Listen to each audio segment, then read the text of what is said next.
Hello, beautiful stars. Thanks so much for tuning in.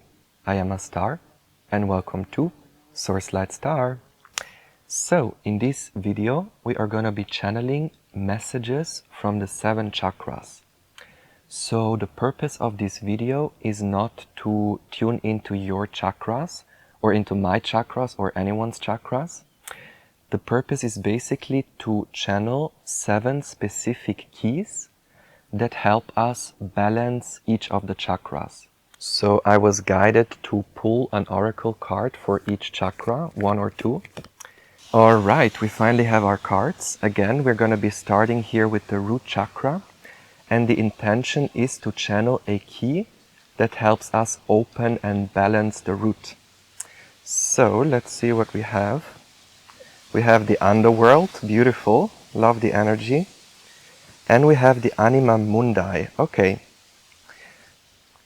In order to balance the root, or in order to connect with the root, we're actually wanting to connect with the energy of the underworld.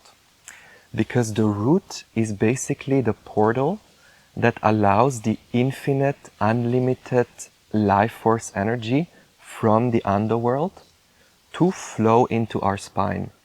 This is then what activates our physical vessel, and it's that which keeps us alive.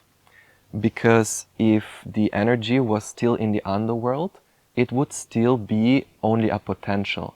It's this pool of black potential, or this mass of spiritual energy, just like that. It pretty much looks like chaos. It's like undifferentiated energy. But then again, as soon as the root is open, this energy has an entryway. And once it enters and flows into our spine, then it has a divine expression. And that divine expression is then us being alive. Us as creator beings, us as divine expressions with life force energy that is alive. So the root chakra is the center that keeps us grounded. It's the center that keeps us basically alive. So it's the groundedness in our aliveness. The groundedness in our being as divine expressions. Because if the root is not there, again, then we are this undifferentiated energy in the underworld. And this undifferentiated energy from the underworld, that's actually the anima mundi. That's actually the spirit of creation. So the anima mundi is resonating with divine feminine energy. Because like the word says, anima means spirit or ghost, and mundi means the world. So it's the world spirit. And when we talk about the world is everything that has shape, everything that can be contained within a vessel. So the anima mundi creates the vessel of our body, which actually is the vessel of the universe. So as above, so below. The anima mundi creates the human, but the anima mundi also creates the universe. But as above, so below, the human mirrors the universe.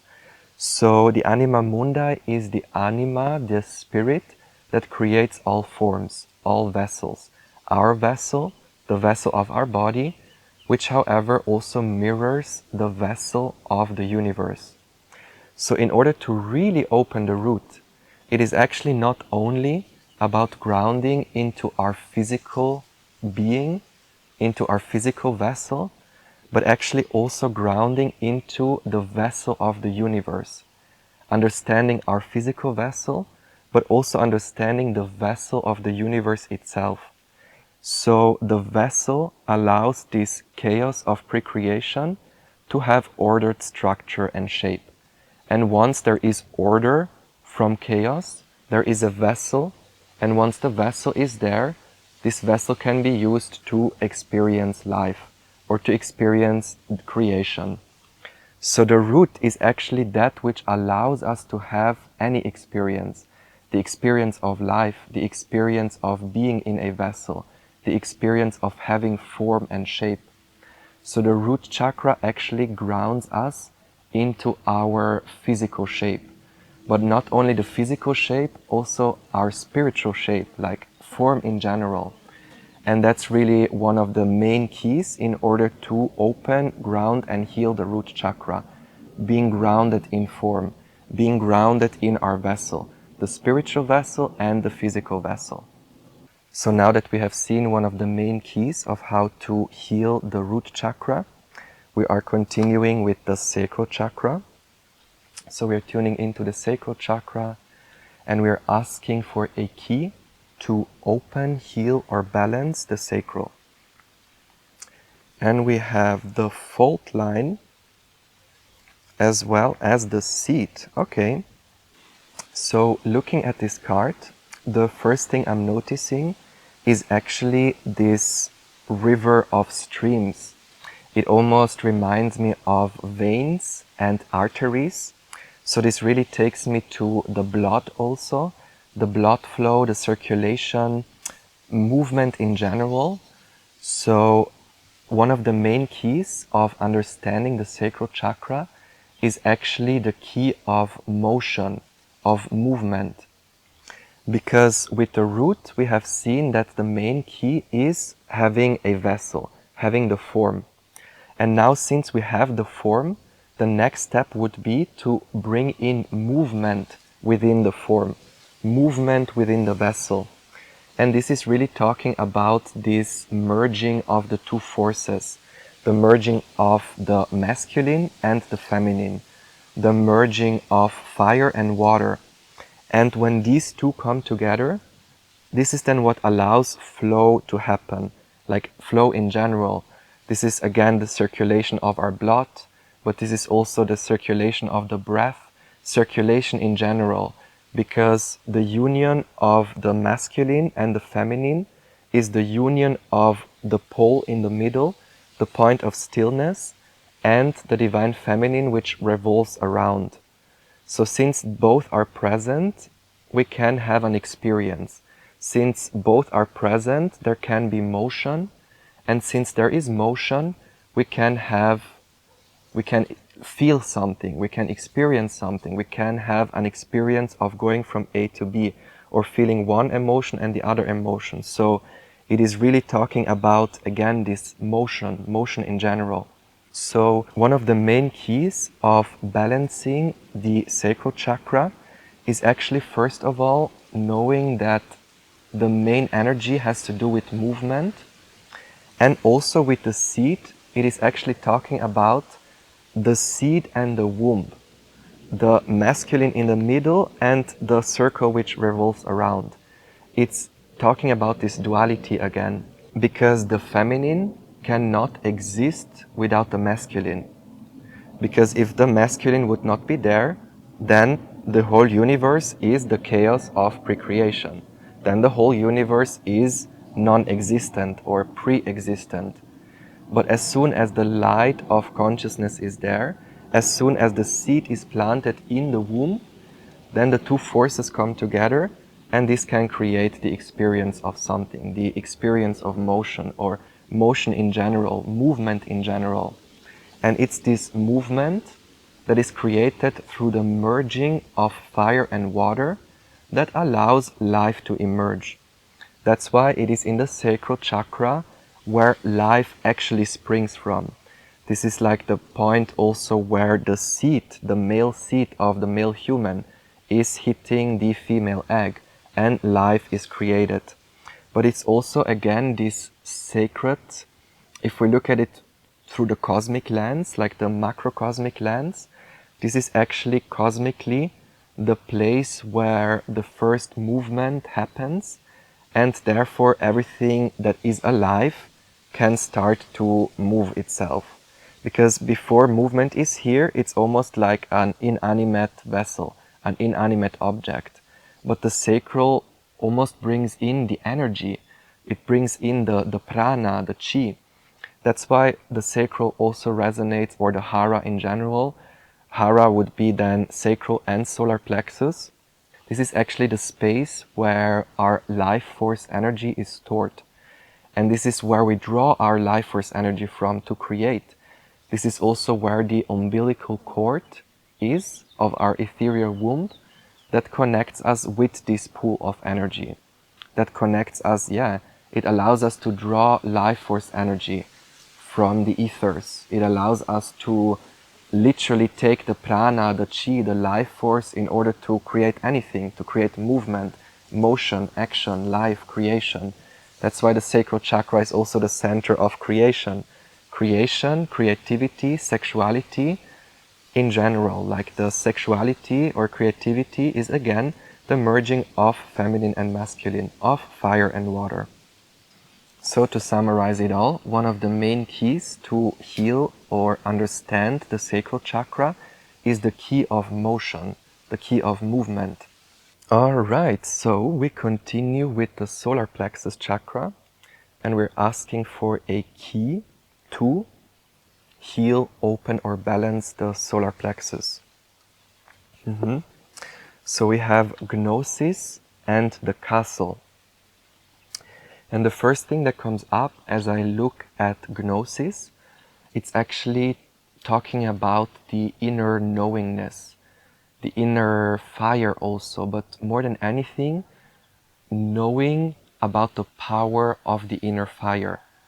Because gnosis is almost this wisdom, this knowledge that almost comes naturally, or it's like knowledge through experience, or wisdom through experience. And since we have seen the sacral chakra allows for movement, it allows for experience. And with the solar plexus, it's almost a step further. The key of the solar plexus is actually embodied experience of our divine light. So the embodied experience that we are the sun, the embodied experience that we have the power of the sun within ourselves. And this is why the solar plexus is talking about confidence. It's talking about ambition, about the spark that ignites everything. And so with gnosis, the main key is, again, understanding our power. It's, again, this message of understanding our toolbox. What are we working with? Like understanding the elements, understanding, again, our inner power and how to work with that. Because if we don't know how to use our potential, then we cannot really maximize our potential, because we might maybe only be using some tools, whereas other tools remain unexplored. So in order to fully connect with the solar plexus, to fully be confident and to fully express our divine potential, it is actually more than anything about learning about ourselves. This is taking me to know thyself.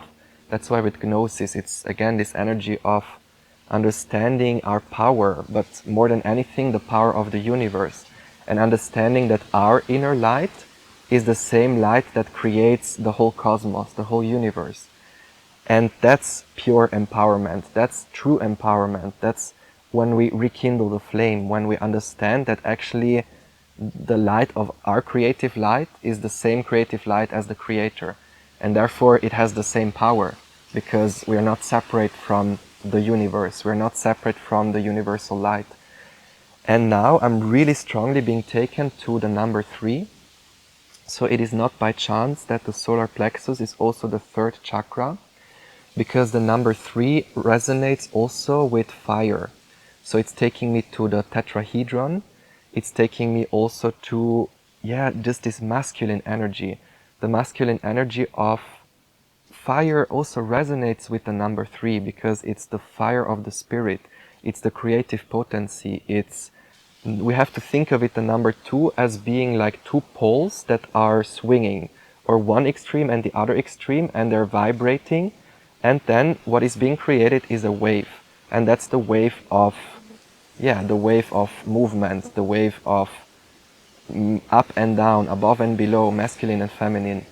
But with the number 3, the 3rd point actually allows us to have this neutral point in the middle, where we then can actually do something with that duality, where the neutral point in the middle can almost create or direct the 2 polarities.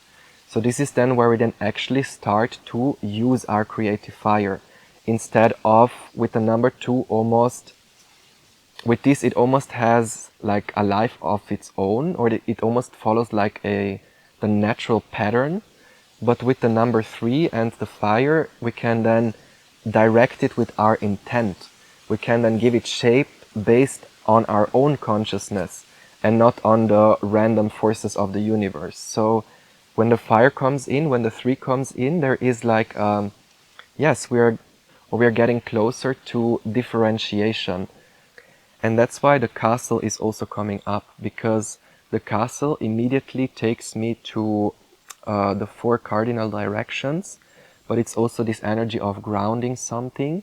Also with the green, it's taking me to the heart. So actually working with our creative fire, that is one of the main things which defines us as a creator being.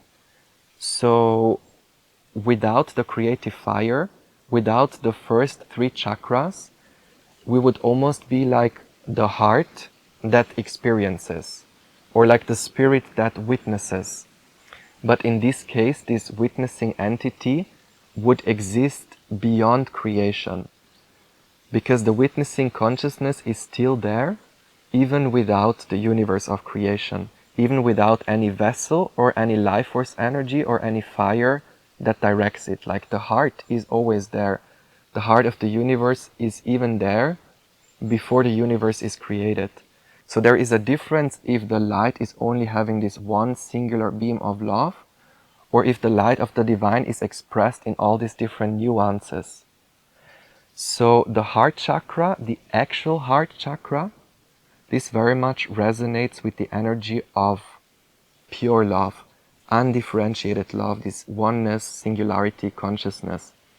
But that's a different kind of heart than the heart chakra, because that more so resonates with the number 4. And the number 4 takes us to the 4 elements. And actually the first four chakras, they actually correspond to the first 4 elements. The root chakra is corresponding to the element of earth. The sacral chakra corresponds to the element of water. Solar plexus corresponds to the element of fire. And the heart chakra corresponds to the element of air. So these 4 elements, they create the basis of this castle, the basis of structured experience in space-time.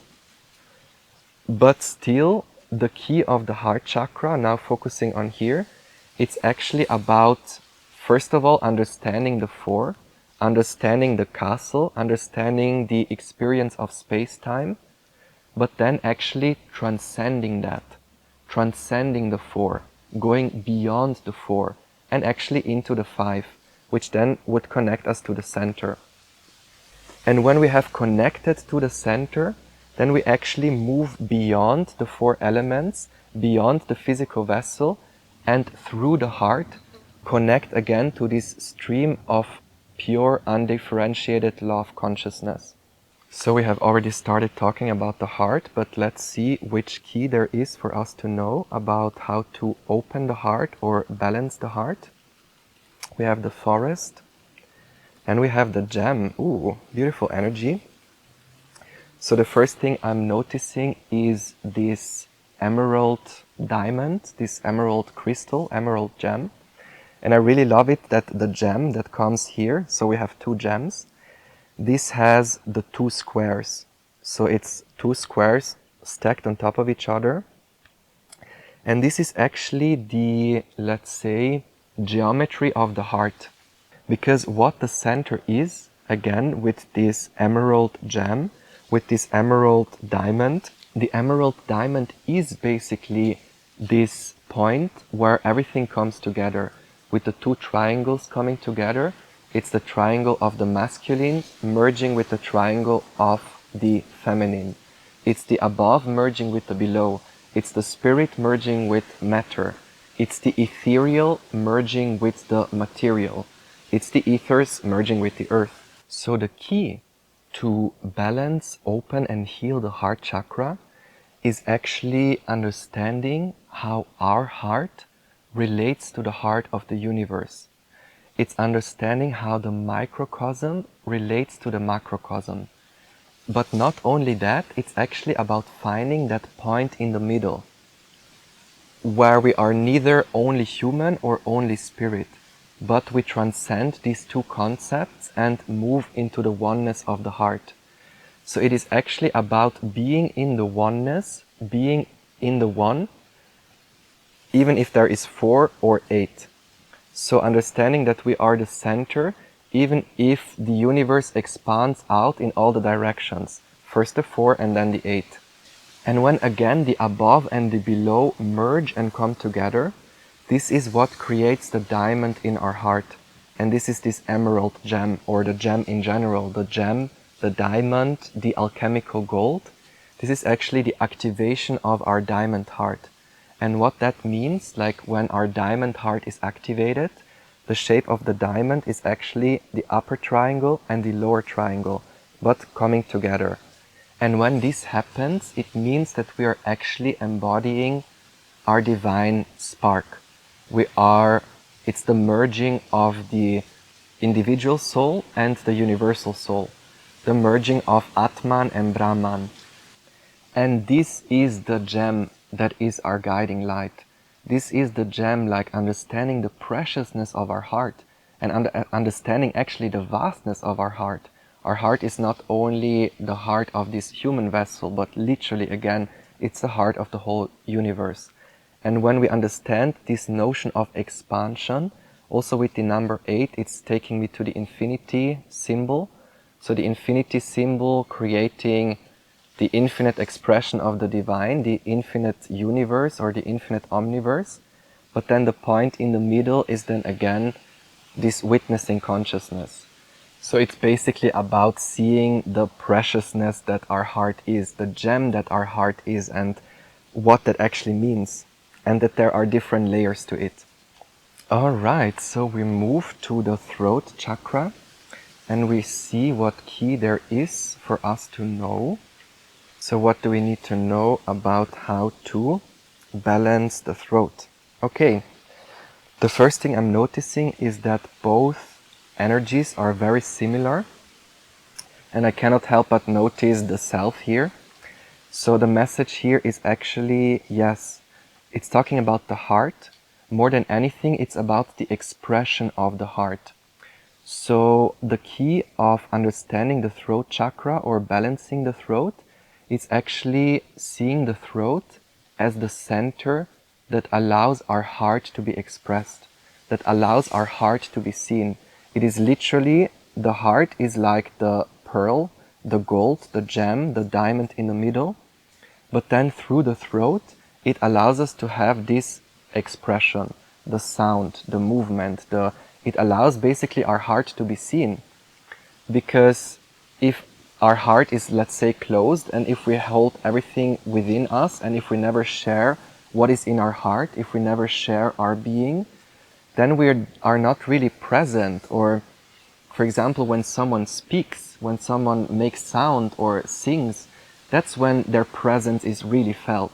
That's when they're really heard. Like, of course, we're still present if we don't make any sound, but there is a difference, like using sound that is actually allowing us to have this expansion, the expression. And funnily enough, with the mask, I am really being taken to the energy of the ego, because obviously the ego, that's the mask that we are wearing.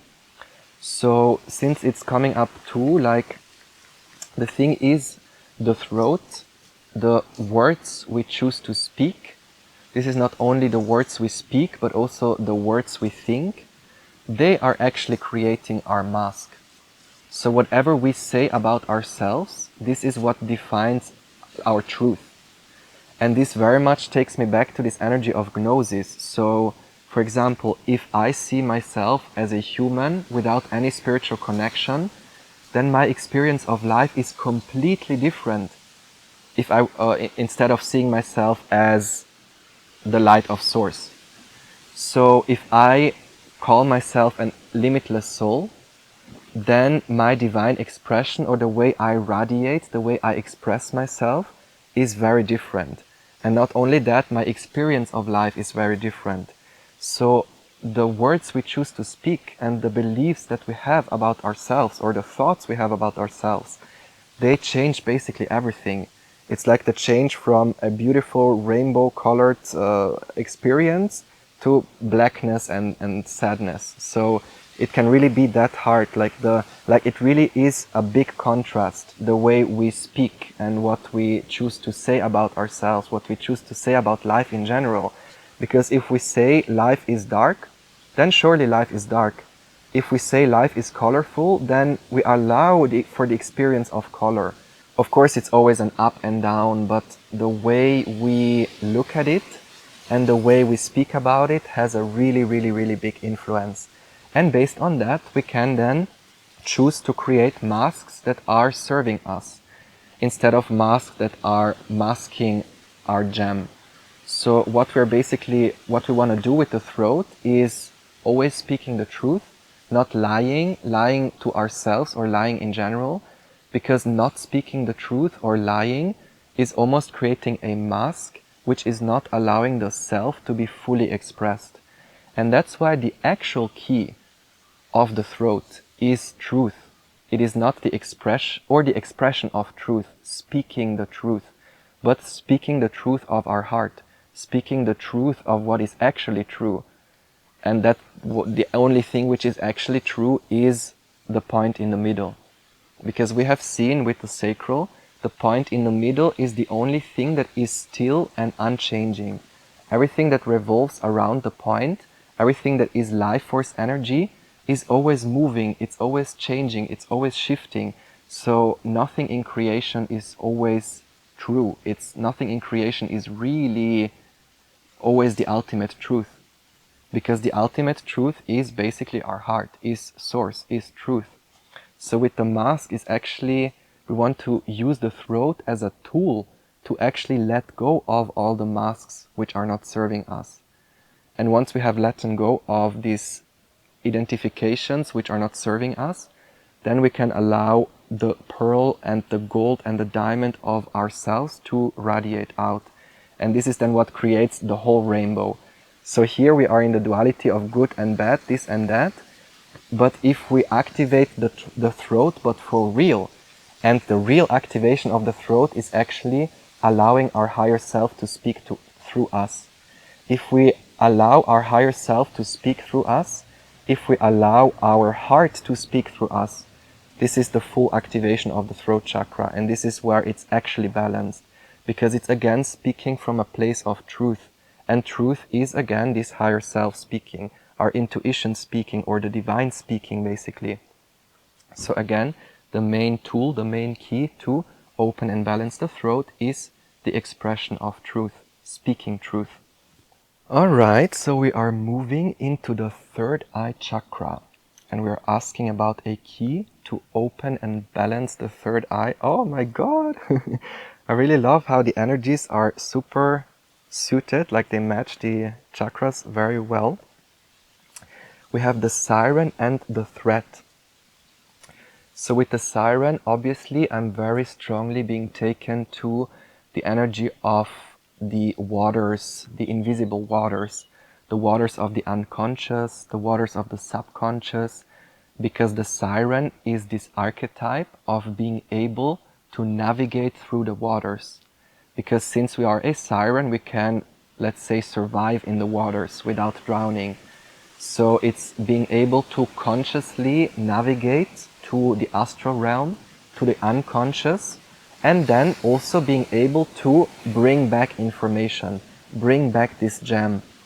I'm being made to feel this gem here is the same as this one and this one. So what we do with this deep dive of going into the invisible, diving into the mystery, is actually understanding ourselves with gnosis, understanding the power of our inner light, understanding the power of our heart, and understanding also the universe. So with the siren, it's also the energy of inspiration. Like there is, with the energy of inspiration, it's obviously also the intuition, so our third eye. And this is the center where basically we almost hear the siren song. We almost have this intuitive somewhere in the back of our mind, there is this intuitive feeling that there is something to find out, like a mystery to solve, or like everything that makes us curious and wanting to learn more, wanting to add wisdom or add knowledge or experience the deeper sides of life. This is the call of the third eye. Like, it's moving beyond the physical, because we have seen here, we have the 4 elements, and then the 5th, the ether in the middle.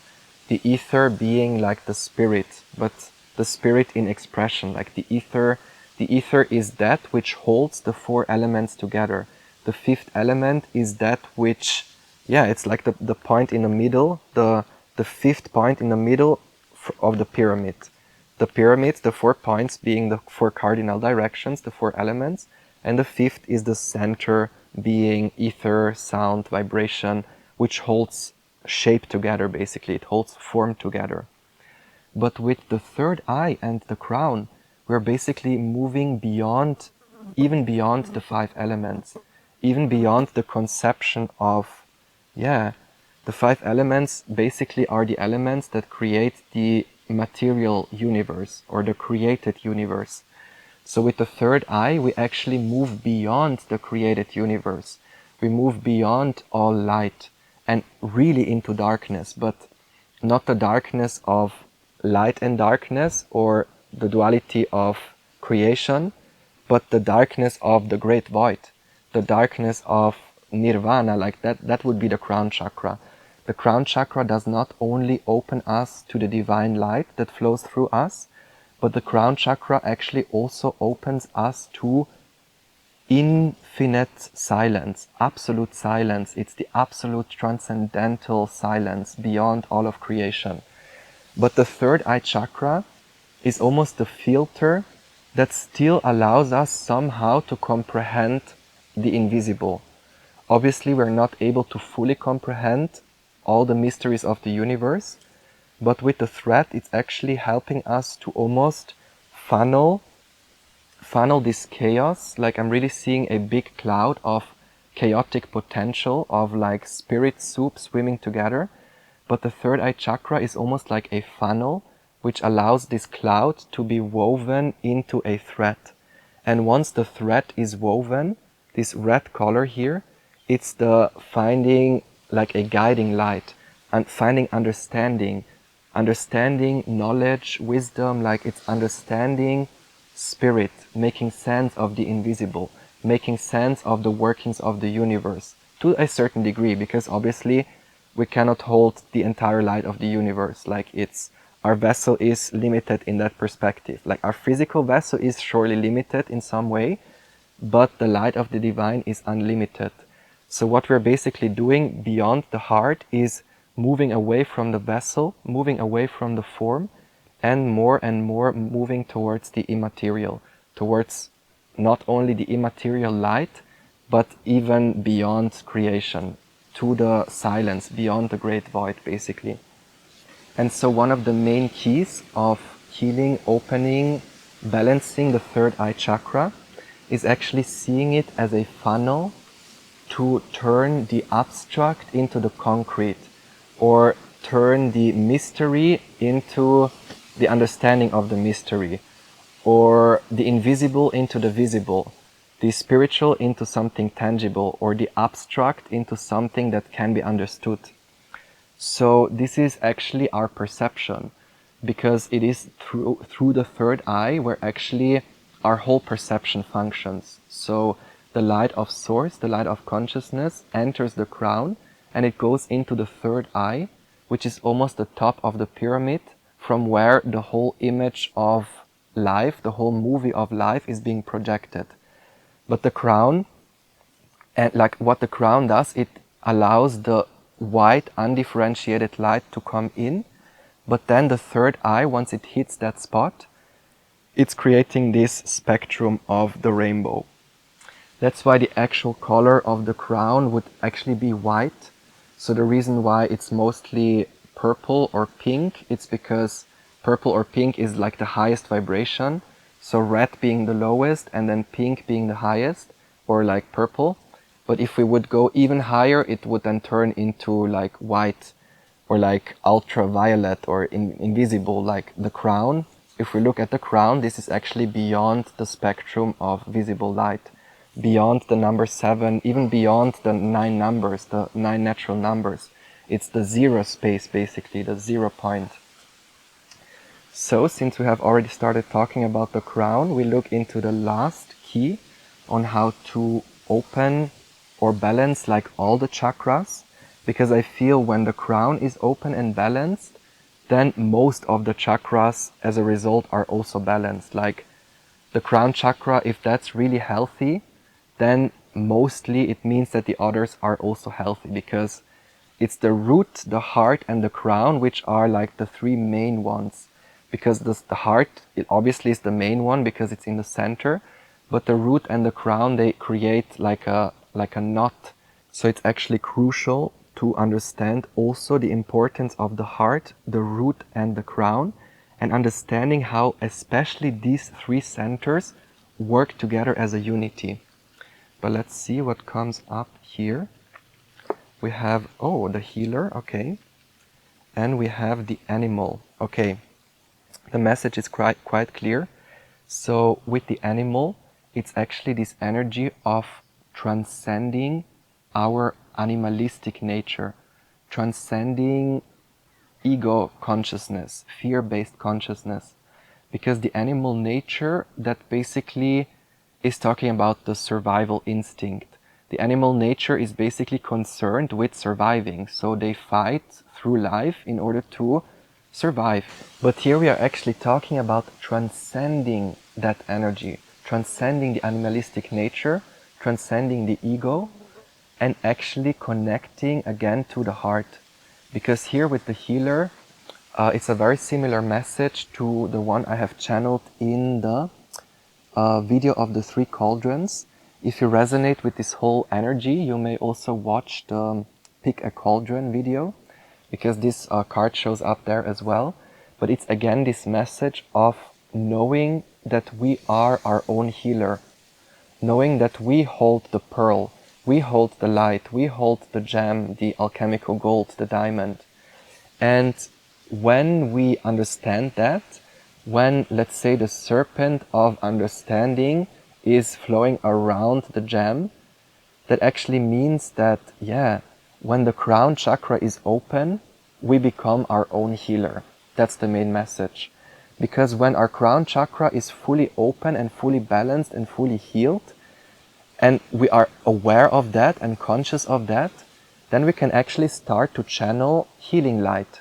We can start to channel Reiki energy or source light energy, or we can start to channel energies in general. Obviously, the crown chakra and all the chakras, they are always open to some degree. Like they can never fully be blocked, otherwise the life force energy would not flow properly. But if everything is fully balanced and if every center is open and activated to its highest potential, then we understand that again, as creator beings with an open, healthy crown, we can start to channel divine source light, life force energy, Reiki energy, healing energy, and thus become a healer ourselves. So every person who is aligned spiritually, every soul who has reached a certain level of spiritual enlightenment, or let's say every soul who has managed to balance their chakras in some way, or whose crown is open and healthy, they're actually healer. So we are all healers. We all have the ability to heal. We all have the gift of healing, because actually every single person is healing themselves. We are all healing ourselves.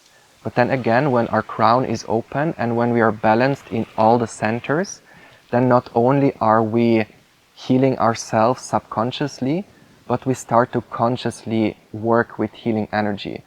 And that's why the more conscious we are, the more aware we are, the more open spiritually we are, the more aligned we are, the more we then can also work with healing energy and also maybe become an actual healer, where we are not only healing ourselves, but healing others. But I say healing others like we cannot really heal others, because we are our own healer. No one heals you. We all heal ourselves.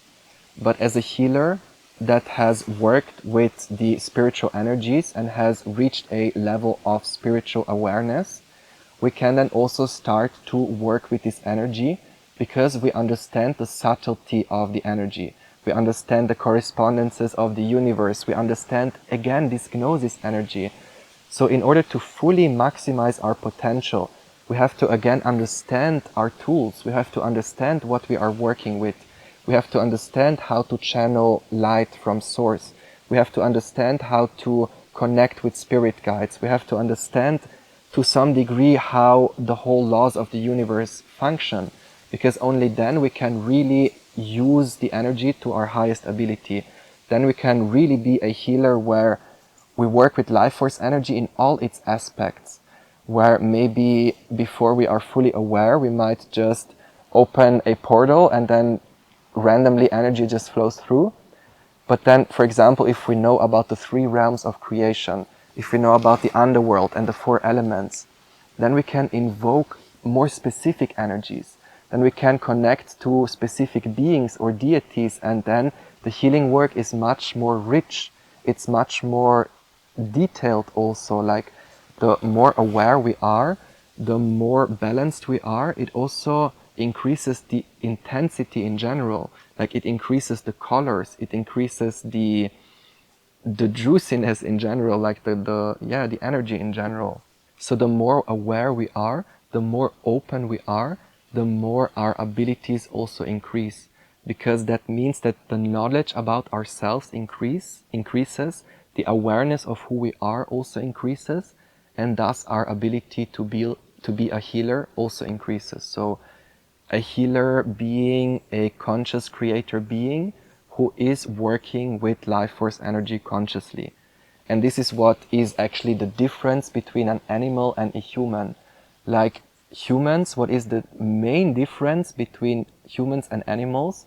It's actually the way we humans work with energy and command energy with the voice, with the power of our intentions, and also how we communicate and how we communicate between each other, but also how we communicate with the universe. So the main difference is actually the way life force energy flows through us, but it's also how life force energy is being expressed through us. So there is a difference if the light hits the prisma of a cube or the light that hits the prisma of a triangle or a pyramid. And so what changes is basically our spiritual geometry. And the chakras, they make up our spiritual geometry.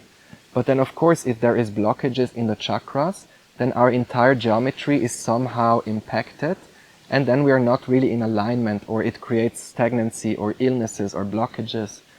But the more we understand our spiritual geometry, and the more we open it and allow life force energy to flow through it, the more the whole system is balanced, the more the whole system is cleared, and the easier we can then channel life force energy and start to work with life force energy.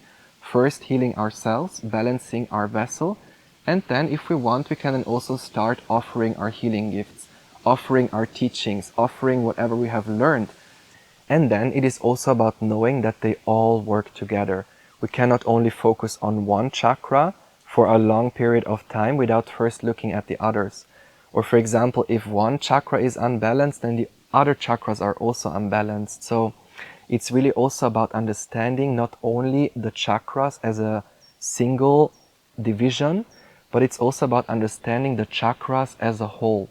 And not only that, but how the whole system of the chakras then also relates to the whole of the universe. It's really talking about correspondences again. With the energy of the heart, it's talking about the macrocosm and the microcosm, how the humans relate to the divine and how the divine relates to the humans. And the system of the 7 chakras, or the system of the cauldrons or the elements or any spiritual system, is basically here as a guiding light that helps us work with life force energy, that helps us work with our vessel. It helps us understand ourselves, understand what we are working with, and understand how we are made up. And not just how we are made up as humans, but actually how the whole universe is made up. And when we understand that correspondence, when we understand how the human and the divine relate, how the cosmos and the human relate, This is then the purpose of the spiritual practices. This is then the purpose of also healing. Like, healing is understanding that we are the divine. Healing is understanding that we are oneness consciousness. That's the pearl. That's the alchemical gold. That's the pinnacle that we want to reach, the enlightened consciousness, the top of the pyramid. It's understanding oneness. But not only understanding oneness as a singularity, but also all the nuances that this oneness can express itself.